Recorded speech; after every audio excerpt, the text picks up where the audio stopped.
Guys, meron kasi akong i-reveal sa inyo na sikreto. Meron ako ditong battery na ang brand niya Dayway. Isa to sa mga pinakamurang battery pang masa. Ang size nito 4L. Kadalasan nakakabit to sa mga Mio, sa mga Smash. So marami pang motor na gumagamit ng ganitong battery. 4L ang size. Ngayon guys, yung battery na to sira na. Pinagpalitan to ng customer ko. So yung battery daw, sabi sa mga napapanood na video, pwede daw i-revive. Papalitan lang daw ng battery solution. So guys, yung mga napapanood ko na yon, madaming views.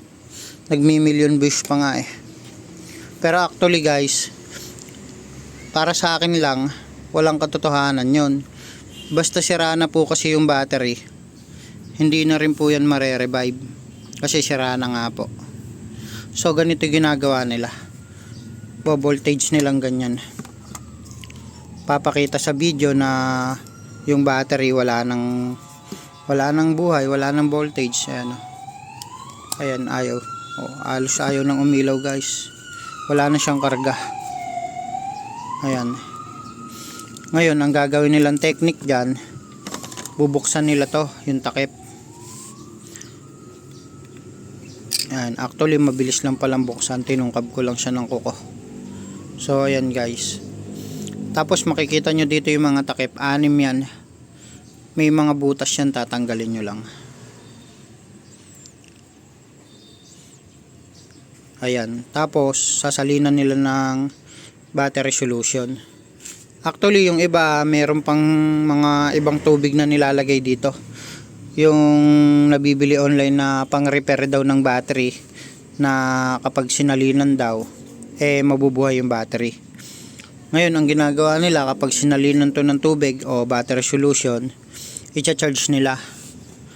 I-charge muna nila, nakitay pa ako nakagano no. So i-charge nila guys. Ayan, meron ako ditong battery charger. Ang mangyayari kasi yan, kapag charge nyo, magcha-charge yan magkakaroon ng voltage kahit na mga 12 ganyan, dahil kakabunot lang sa charger. Pero actually kapag lumipas na yung magdamag, kinabukasan wala na ulit karga yung battery, so sira na.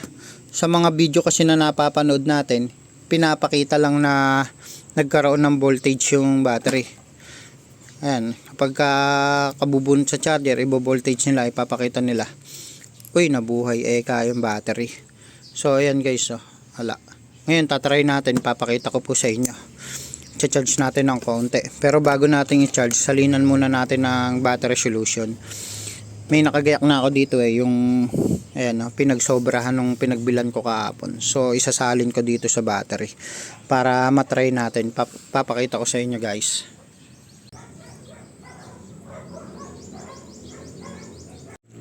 So ayan guys, hahayaan lang muna nating mag-charge ng konti para maipakita ko lang sa inyo yung pinaka-output niya, na kahit papano nadagdagan yung voltage.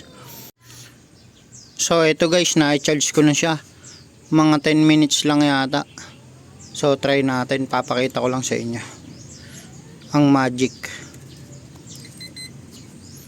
Ayan guys, full charge nakalagay. 12.7, 12.6. Ayan, kung mapapansin nyo, nagdadrop na siya. So ayan. So sira na talaga yung battery guys kapag kaganyan.